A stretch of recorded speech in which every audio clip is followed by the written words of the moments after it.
حلقتنا النهارده موضوعها جديد شويه ومش منتشر، او يمكن مفيش حد تناول الموضوع من الزاويه دي قبل كده. موضوعنا النهارده عن مدرسه التلاوه المصريه للقران الكريم. مش هنتكلم طبعا عن بدايه تاسيس الاذاعه المصريه سنه 64، ولا المصحف المحرف اللي ظهر كان فيه ايات متغيره عمدا بتغير معاني الايات بالكامل، واللي كان سبب رئيسي في تاسيس الاذاعه وسبب رئيسي في ان الاذاعه المصريه تسجل اول مصحف مرتل في العالم بصوت الشيخ محمود خليل الحصري، واللي بيعتبر اول تجميع صوتي للمصحف في التاريخ. بل ان في بعض الاراء قالت ان المصحف اتجمع مرتين، مره من 1400 سنه على ايد الخليفه ابو بكر الصديق مكتوبا، ومره مسموعا على ايد الاذاعه المصريه. لكن اللي هنتكلم عنه في الحلقه دي طريقه التلاوه نفسها، وليه المقرئين المصريين بيقروا بالطريقه دي بالذات، وليه القراءه المصريه مختلفه عن اي قراءه في اي دوله من دول العالم الاسلامي، وليه الاذان المصري برضه مختلف عن اي اذان في اي دوله في العالم.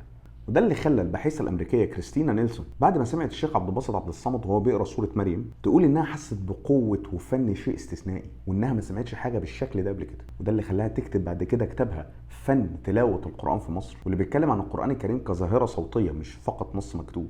وشاف ان الظاهره القرانيه جزء من صميم الاخلاص الديني بيتجاوز الخلفيه السمعيه. ولما سالها صحفي من جريده الجزيره السعوديه عن مقارنه المدرسه المصريه في التلاوه بالمدرسه السعوديه، كان ردها انها تعتقد ان الهدف مختلف بين المدرستين. فالمدرسه السعوديه بتوصل النص بوضوح بدون حليه نغميه الا في اضيق الحدود، وسريعه ما بتستعملش الوقوف الكتير لاظهار معنى بعينه، بعكس المدرسه المصريه والتركيه اللي بتهتم بالفن في الاداء والتركيز على المعاني. القران نزل في مكه واتطبع في تركيا واتقرا في مصر.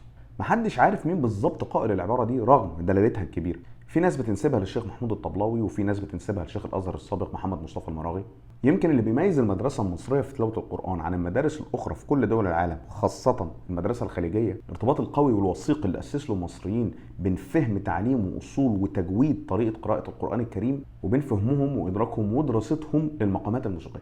والمقامات الموسيقيه هنا مش مقصود بيها المقامات الموسيقيه بتاعت الغنى او العزف على الالات، بل نقدر نقول فهم المقرئ لامكانيات حنجرته وصوته، ومقدرته ان هو يقدر يوظف ده ويطوع ده في ترجمه معاني القران الكريم. طريقه تلاوه ايات الرحمه وايات العذاب، تطويع الحناجر في استشعار الخشوع والرهبه من الايات. في كتاب دولة التلاوة المصرية للكاتب الدكتور حسام الدين طاهر بيذكر ان اهم ما بيميز التلاوة المصرية هو انتشار المحافل القرآنية، سواء كان في مسجد، في عزا، في فرح، في اي مناسبة اجتماعية تانية، بتلاقي دايما في شيخ قاعد بيقرا والمستمعين قاعدين حواليه. وبيكون من اهم معالم المحافل دي اندماج الجمهور بشكل او باخر مع المقرئ نفسه، واحيانا الاندماج ده بيكون حماسي حبتين، لدرجة انه بيحكي ان في واحد من المحافل القرآنية للشيخ مصطفى اسماعيل وصل عند آية يوم نطوي السماء كطي السجل للكتب، واحد من الناس اللي قاعدة قال يا حلاوة. وده اضطره في محفل اخر طبعا انه يوقف التلاوة ويقول للناس بس يا جدع انتوا فاكرين نفسكم في وكالة البلح. فمصر اتميزت بطريقة معروفة في تلاوة القرآن الكريم مسجلة باسمها، وليها مقرئين اعلام ما ينفعش واحد بيسمع القرآن ما يكونش عارفهم، واحد زي مصطفى اسماعيل، واحد زي الشيخ محمد رفعت، الطبلاوي، المنشاوي، الحصري، وغيرهم كتير طبعا. فاللي بيتتبع اعلام القراء في كل البلدان الاسلاميه مش هيلاقي حد بيقرا بالطريقه دي الا القراء المصريين او اللي بيقرا بطريقه القراء المصريين.